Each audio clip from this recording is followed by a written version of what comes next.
Erasmus made a list of 100 questions for evolutionists, and today we're going to finish the marathon.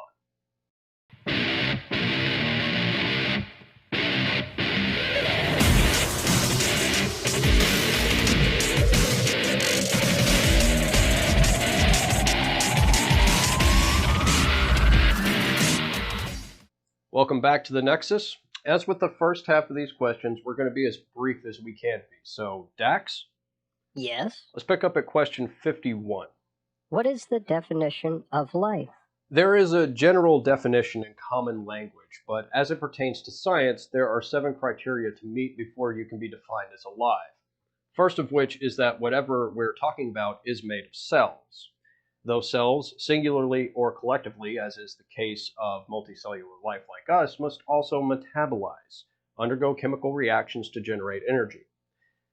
The organism in question must maintain homeostasis, or a stable inner condition separate from the outside environment.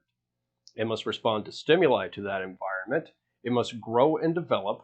It must reproduce. And finally, it must also pass on heritable traits. If you remember back when I defined evolution properly as changes in allele frequency or descent with inherited genetic modification for clarity, you should realize that the passing of heritable traits is evolution.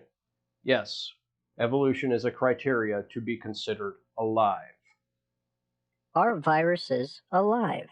No, they are not considered alive. They don't meet all the criteria. They aren't cells or made of cells. They don't grow, they don't maintain homeostasis, and they don't make their own energy. Why do most animals deteriorate as they get older? Aging is caused by degradation of the DNA as new cells are produced to replace old ones. During the process, telomeres, which act like buffers, break down and eventually can't prevent damage to the DNA as the process continues. The damage to the DNA adds up, and eventually the cells produced are simply too damaged to survive, which of course affects the overall health of the organism. And no, this degradation is not passed on through heredity. This is all somatic and confined to the individual. How do you explain the complexity we see in DNA? It's an emergent property. Explaining it properly and doing this topic justice would take an upload in itself, but it certainly wasn't the result of magic. If you found a watch on the ground, would you assume it had a designer, or would you assume that it came from a process like evolution? No, I would not think it was the product of evolution because a watch meets exactly none of the criteria to be alive.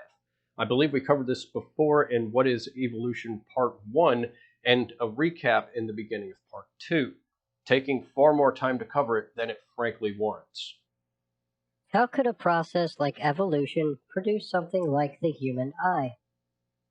Easily, actually, from simple photoreceptive cells to distinguish light and dark, moving to a recessed point to determine the direction of the light, to a lens with more cells for greater detail. The process is very well documented with examples. Are you aware that the prophet of the religion of evolutionism, known as Charles Darwin, admitted that the human eye could not have possibly evolved? That is a common quote mine, which shows me that you are not only ignorant of the science and are taking charlatans at their word, but you're actually not looking into this yourself.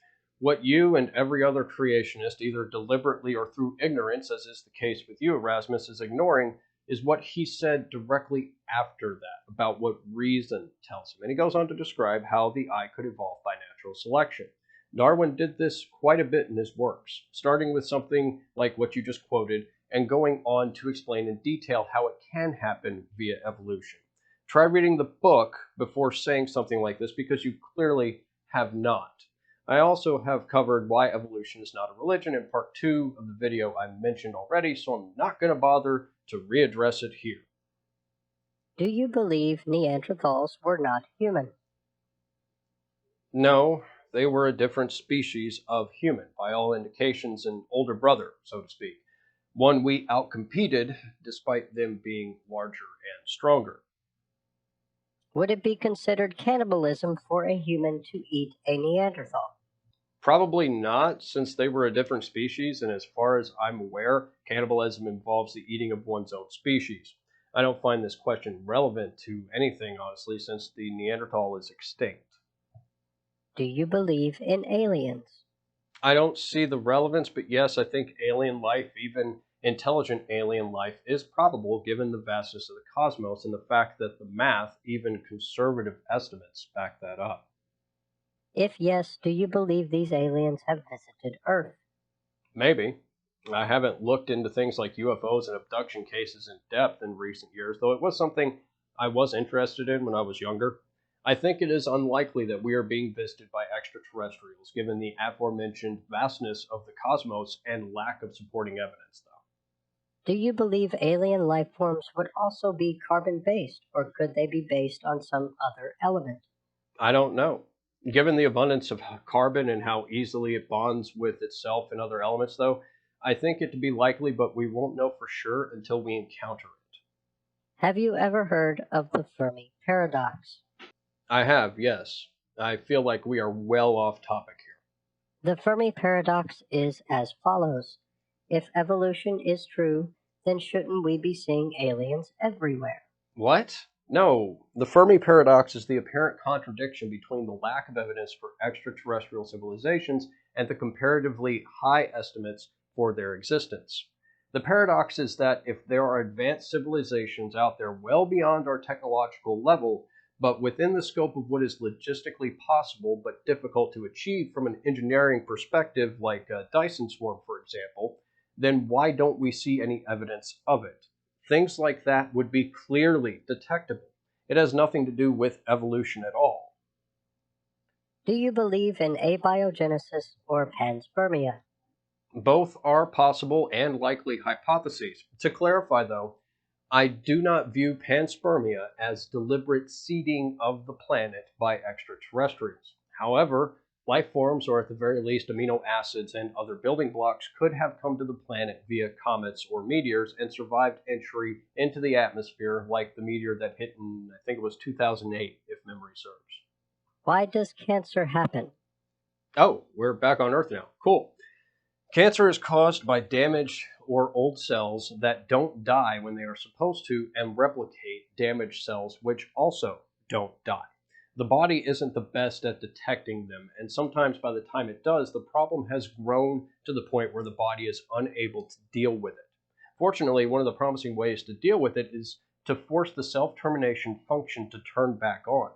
It's shown promise in mice from a simple injection of the protein cancer fighting cells in your body use to force those cells to terminate when it finds them. Do you believe cancer can be cured?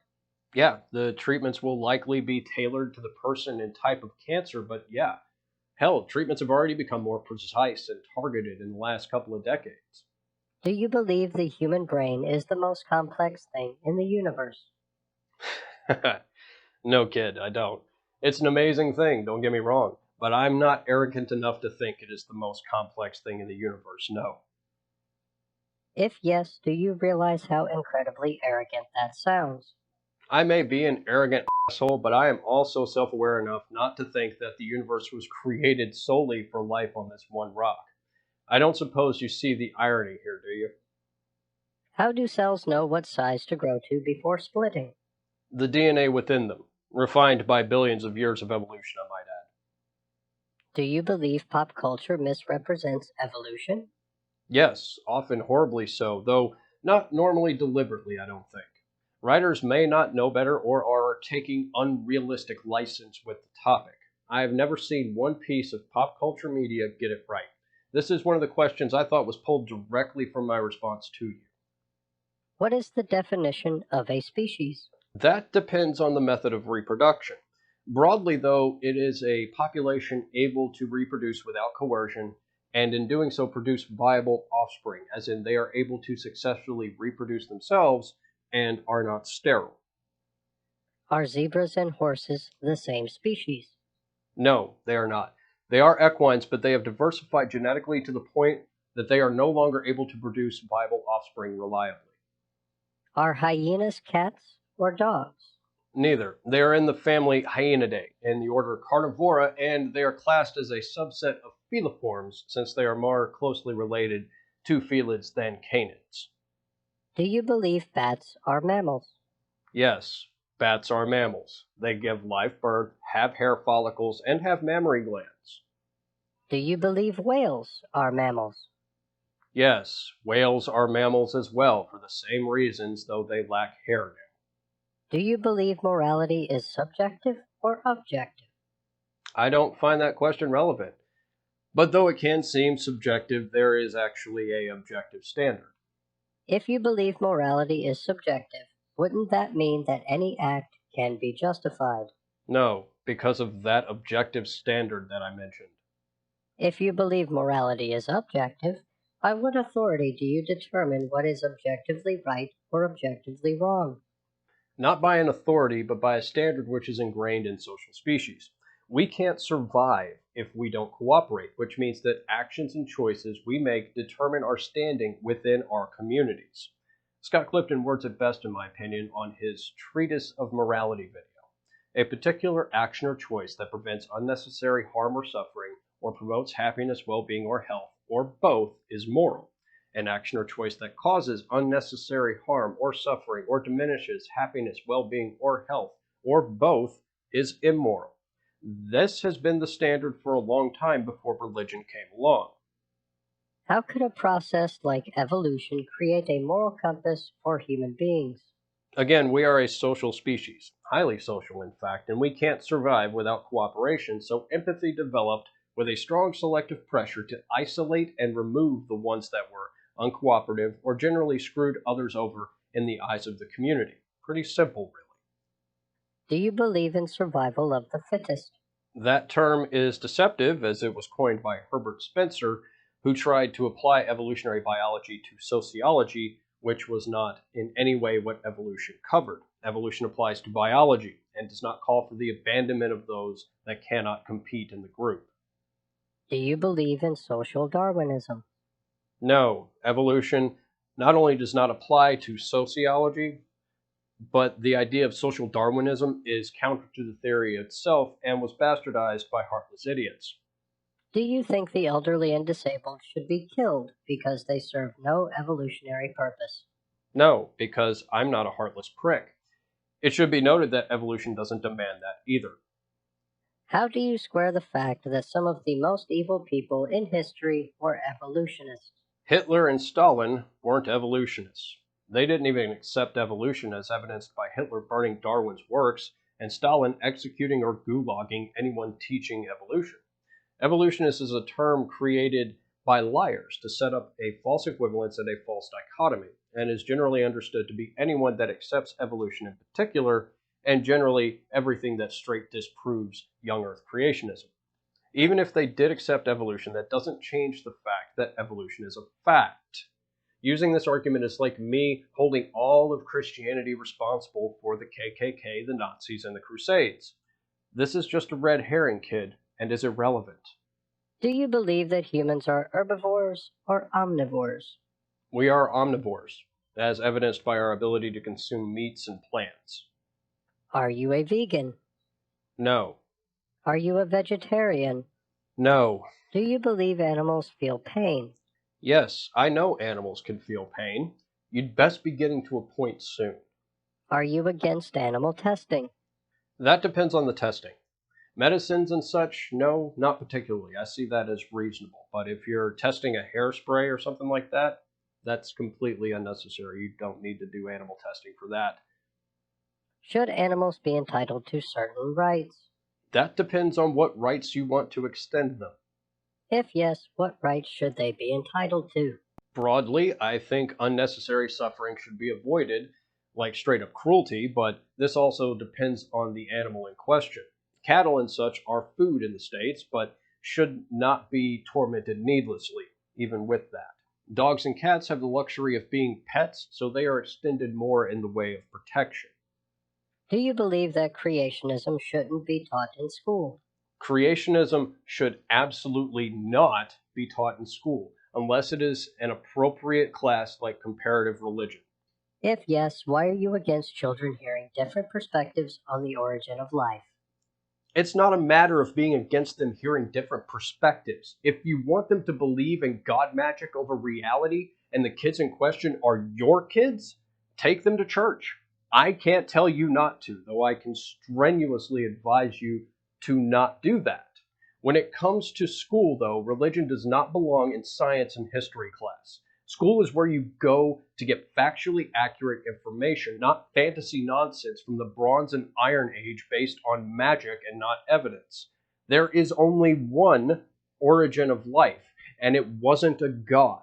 Whether or not you can come to terms with that is on you. Wouldn't equal time dedicated to both ideas be a fair compromise? No, science is rooted in facts and evidence. Creationism is not. You literally want to teach fantasy as fact when it is anything but. There is no compromise to be made here. Teach your fantasy god magic in church, but stay the fuck out of the school system.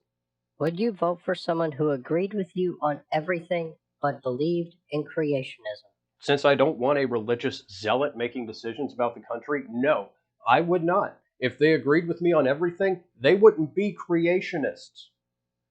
If you are bringing your religion into politics, you generally will be unreasonable, and even more so the greater your reality denial is. One of the conditions I refuse to live in is a theocracy. I cut out the last 5 questions because they were asking about bestiality of all things, something I find irrelevant to the subject, and though I may lose my shit on occasion here, I do have standards and will spare you from that mess. But my answers for questions 96 to 100 were: I find it disgusting.